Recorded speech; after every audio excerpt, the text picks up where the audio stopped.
रहीम अल्लज़ी खलक़ल मौत वल हयात लियब्लुवकुम अय्युकुम अहसनु अमला। सदक़ल्लाहुल अलीयुल अज़ीम व सदक़ रसूलुहुन नबियुल अमीनुल मुबीनुल मतीनुल मुईनुल करीम व नहनु अला ज़ालिका लमिनश शाहिदीन व शाकिरीन वल्हम्दुलिल्लाहि रब्बिल आलमीन। बिला किसी ताख़ीर के आइए हम सब मिलकर के मकसद कायनात, मकसूद कायनात, वजह वजूद कायनात, आक़ाए कायनात सल्लल्लाहु ताला अलैहि वसल्लम के बारगाहे बेकस पनाह में सारा मजमा जी लगा करके दुरूद पाक पढ़ें। अल्लाहुम्मा सल्ली अला सय्यिदना शफीना हबीबना सय्यदना मौलाना मुहम्मदिन बारिक सलातन व सलामन अलैका या रसूल अल्लाह सल्लल्लाहु ताला अलैहि वसल्लम। सल्लल्लाहु ताला अलैहि वसल्लम। तूतिए चमनिस्तान रज़ा हज़रत मौलाना शमीम रज़ा फैज़ी साहब क़िबला को आपने बहुत अच्छा सुना। शहज़ादे फ़ातिह बुकारो हज़रत क़ारी शब्बीर हसन मुनव्वरी साहब की करम नवाजी के आपके सामने हाजिर हुआ।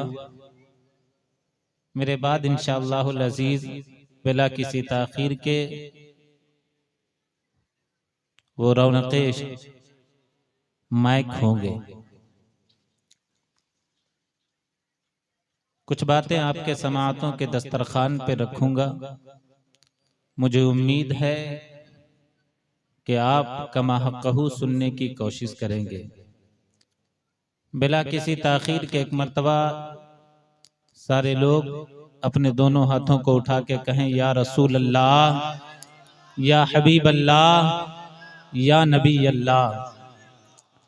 ये एक इसाले सवाब की महफिल है। हर इंसान अपने ज़हनो फिक्र में ये बसा ले, ये गांठ बांध ले कि ये दुनिया हर मुसलमान के लिए, हर मोमिन के लिए एक इम्तहान गाह है। कुरान करीम की बेशुमार आयतें इस बात की तरफ इशारा करती है। लिहाजा हर इंसान को इस बात का इल्म होना चाहिए कि ये दुनिया की चमक धमक, ये दुनिया की रौनकें, ये दुनियावी जिंदगी उखरवी जिंदगी के मुकाबले में एक छोटा सा हिस्सा है। सही है। बरज़खी जिंदगी के मुकाबले में एक छोटा सा हिस्सा है। और कितना छोटा सा हिस्सा है, कुरान से सवाल करें। कुरान करीम में एक मंजर पेश किया गया है। अल्लाह फरमाता है, क़ाल कम लबिस्तुम फिल अर्दि अदद सिनीन क़ालू लबिसना यौमन औ बाद यौमिन फसलिल आदीन। कयामत के दिन जब लोग आपस में मुलाकात करेंगे, आपस में बातें करेंगे, एक इंसान दूसरे से सवाल करेगा, बता दुनिया में कितना साल रह करके आए हैं। आज कोई जिंदगी गुजार करके इस दुनिया से गया है, 50 साल कोई जिंदगी गुजारा है, कोई 7 साल जिंदगी गुजारा है, कोई 70, कोई 80, कोई 85, कोई 90 साल की जिंदगी गुजारा है। लेकिन जब आपस में बातें करेंगे मैदान महशर में, एक दूसरे से सवाल करेगा, बता दुनिया में कितना साल रह करके आए हो। जवाब देने वाला जवाब देगा, लबिसना यौमन औ बाद यौमिन फसलिल आदीन। ऐ सवाल करने वालों सुनो, हम दुनिया में एक दिन रह करके आए हैं या दुनिया में एक दिन भी नहीं, एक दिन का कुछ हिस्सा रह करके आए हैं। ये दुनिया की हकीकत है। कोई 50 साल, कोई 60 साल, कोई 70 साल जिंदगी गुजार करके गया है। लेकिन दुनिया की हकीकत ये है कि मैदान महशर में बरज़खी जिंदगी के मुकाबले में इस दुनिया की जिंदगी को वो एक दिन महसूस करेगा, बल्कि एक दिन भी नहीं, एक दिन का कुछ हिस्सा महसूस करेगा। जिस दुनिया की ये हकीकत है कि वो एक दिन भी नहीं है, एक दिन का कुछ हिस्सा है, फिर इस दुनिया के लिए अल्लाह की नाफरमानियां करना ये कौन सी अक्लमंदी की बात है? ये कौन सी अक्लमंदी की बात है? ये कैसी बेवकूफी की बात है? इसलिए अल्लाह ने पैदा किया है तो याद रखें, हमें भी इस दुनिया से जाना है। एक दिन ऐसा आएगा कि मेरा भी तीजा होगा, एक दिन ऐसा आएगा कि आपका भी 40वां होगा। फिर जिंदगी कैसी गुजारी जाए? जिंदगी अल्लाह की फरमाबरदारी में गुजारी जाए, जिंदगी नेकियों में गुजारे, सवाब के कामों में गुजारने की कोशिश करें। याद रखें, सबसे पहले नेकी किसको कहते हैं और गुनाह किसको कहते हैं। आसान लफ्जों में इसको पहले समझने की कोशिश करें। नेकी अल्लाह और उसके रसूल की फरमाबरदारी को कहते हैं, अल्लाह और उसके रसूल की इताअत को कहते हैं। किस तरह इताअत? जिस तरह नबी के सहाबा ने इताअत, आका कायनात सल्लल्लाहु ताला अलैहि वसल्लम ने के सहाबा ने फरमाबरदारी के जो मिसाल पेश की है, हमें भी अपने नबी के साथ वैसे ही वफादारी करनी चाहिए।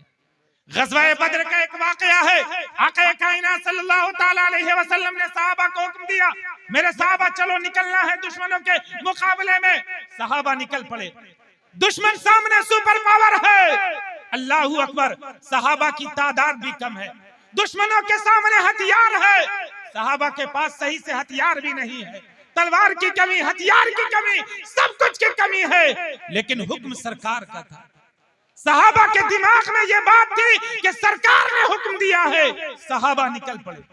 जब सहाबा निकले, चौक चौराहों से गुजरने लगे सहाबा किराम। जब चौक चौराहों से सहाबा गुजरने लगे ना, चौक चौराहों से सहाबा गुजरने लगे, तो मुनाफिकीन ने सहाबा को देखा, मुनाफिकीन ने सहाबा को देखा, काफिरों ने सहाबा को देखा। और सहाबा को देखने के बाद मुनाफिकीन ने मजाक के लहजे में कहा, कई लोगों, तुम्हारे सामने दुश्मन सुपर पावर है, तुम्हारी तादाद भी कम है, तुम कहां जा रहे हो? अच्छा, सहाबा जब जा रहे थे ना, तो सहाबा ने अपने हाथ में खजूर की टहनियां ले रखी थी, खजूर की टहनियां ले रखी थी। अल्लाहू अकबर। जब मुनाफिकीन ने देखा तो कहा, ऐ लोगों, क्या तुम्हारे दिमाग में भेजा है क्या नहीं? इस खोपड़ी में दिमाग वगैरह है क्या नहीं? अरे दुश्मन भी सुपर पावर, उनकी तादाद भी ज्यादा, न तलवार की कमी, न हथियार की कमी, न सवारी की कमी, उसके मुकाबले में तुम्हारी तादाद भी कम है और जा रहे हो तो खजूर की टहनियां लेकर के जा रहे हो। ये कैसे पागलपन है, ये कैसी दीवानगी है, इस तरह जा रहे हैं। अल्लाहू अकबर। जब मुनाफिकीन ने ताना दिया है, काफिरों ने ताना दिया है, जब काफिरों ने ताना दिया है तो नबी के सहाबा ने एक जवाब दिया। क्या जवाब दिया था? हफीज जालंधरी ने उसको शायरी में पिरो करके कहा था, एक फिल्म सेट करे अपने निगाहों में, एक मंजर सेट करे, नबी के पीछे सहाबा पीछे पीछे जा रहे हैं, हुजूर आगे आगे जा रहे हैं। मुनाफिकीन ने ताना दिया है, काफिरों ने ताना दिया है। ये कैसी दीवानगी है, ये कैसा पागलपन है कि तलवार एक इंसान के हाथ में है, तुम खजूर की टहनियां लेकर के जा रहे हो, ये कैसी दीवानगी है? तो नबी के सहाबा ने क्या जवाब दिया था? नबी के सहाबा ने कहा था, न तैगो तीर पर तकिया, न खंजर पर, न भाले पर, न कैसे तीर पर तकिया, न खंजर पर, न भाले पर, भरोसा है तो इस सादा सी कमली वाले पर। नबी के सहाबा ने ये मैसेज दिया था। लोगों सुनो, मैदान जंग में हम जा रहे हैं तो तुम क्या ख्याल करते हो हम तलवार के भरोसे जा रहे हैं, हम तीर के भरोसे जा रहे हैं? ना ना, हम मैदान में उतरते हैं, तलवार पे भरोसा नहीं, तीर पे भरोसा नहीं, अगर भरोसा है तो रसूलुल्लाह की जात पे भरोसा। नारे तकबीर, नारे रिसालत, जलसाए सीरतुन नबी। वाह वाह वाह वाह। अगर भरोसा है तो रसूलुल्लाह की जात पे भरोसा है। इताअत की यही मिसाल अपने अंदर पेश करने की कोशिश करें, इताअत का यही जज्बा अपने अंदर पेश करने, पैदा करने की कोशिश करें। अगर कामयाब होना चाहते हो, कुछ नहीं चाहिए, बस रसूलुल्लाह के पक्के और सच्चे गुलाम बन जाओ, पक्के और सच्चे गुलाम बन जाओ। जब यरूशलेम फतह हुआ था ना, तो यरूशलेम के लोगों ने हजरत उबैदा इब्न जर्राह को कहा, मुसलमानों के अमीर को देखना चाहते हैं, हम मुसलमानों के अमीर को देखना चाहते हैं। जब हजरत उमर के पास खत पहुंचा, हजरत उमर ने अपने एक गुलाम को लिया और हजरत उमर निकल पड़े। सवारी एक है, यूं ही हजरत उमर की मिसाल नहीं पेश करती है दुनिया। अल्लाह अकबर। सवारी एक है, गुलाम साथ में, हजरत उमर साथ में। आज अगर किसी सूबे का मुख्यमंत्री निकलता है तो प्रोटोकॉल का आलम ये होता है 10 गाड़ी आगे 10 गाड़ी पीछे। लेकिन वक्त के 22 लाख मुरब्बा मील का तने तरह हुक्मरान हजरत उमर फारूक रदी अल्लाह तआला अन्हु इस शान के साथ चले हैं। एक सवारी है, गुलाम साथ में है, दोनों ने आपस में तय किया। हजरत उमर ने कहा मेरे गुलाम थोड़ी देर हम सवारी पे बैठेंगे, थोड़ी देर तुम सवारी पर बैठोगे। जब हम सवारी पर बैठेंगे लगाम तुम पकड़ोगे, और जब तुम सवारी पर बैठोगे लगाम हम पकड़ेंगे। वक्त का ये हुक्मरान हजरत उमर फारूक कह रहे हैं तुम सवारी पर बैठोगे लगाम हम पकड़ेंगे। इस शान के साथ हजरत उमर यरूशलेम पहुंचे।